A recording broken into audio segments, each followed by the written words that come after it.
jaga. Saya mau bahas yang Pak Julhas, boleh kali ya? Sikat Pak. Pak Julhas di sini bilang nggak ada izin yang terbit. Betul Pak Julhas, nggak ada izin yang terbit tahun-tahun belakangan. Bahkan sejak 2010 kalau tidak salah ya. Karena kita memang udah ada moratorium izin.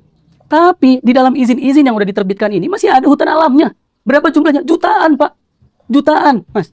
Jutaan hektar. Di dalam konsesi sawit itu hampir 2 juta. Di dalam konsesi HTI 1, jutaan hektar. Apakah ini mungkin terdeforestasi? Mungkin. Inilah yang disebut deforestasi terencana.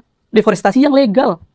Lah, ini apa fakta ini mau dihapus begitu saja? Dihilangkan saja. Artinya kalau benar-benar mau menebus kesalahan, beliau mengaku di sini menebus kesalahan kan?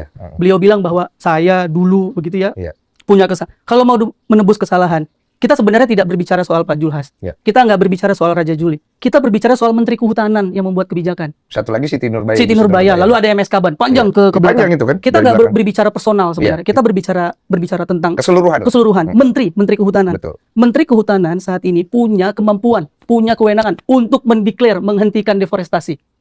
Apa mereka mendeklar hari-hari ini? Enggak.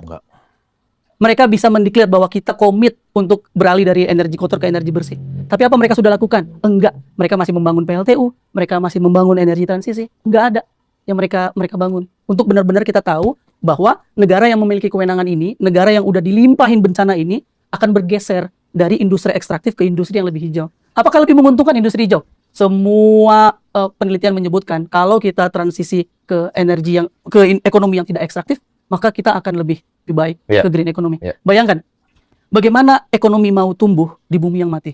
Bayangkan tadi Aceh, bagaimana mereka mau tumbuh, bagaimana mau mereka berekonomi kalau saban hari, saban tahun terkena bencana. Nggak akan ada. Kita tahu Bali juga hari-hari ini. Ya, di beberapa tempat ini kita udah mulai kebanjiran terus. Bagaimana ekonomi mau tumbuh? Yang dirugikan siapa? Dirugikan adalah bangsa sendiri. Betul. Jadi kalau kita nggak bergeser, nggak akan bisa. Siapa yang memiliki kewenangan ini?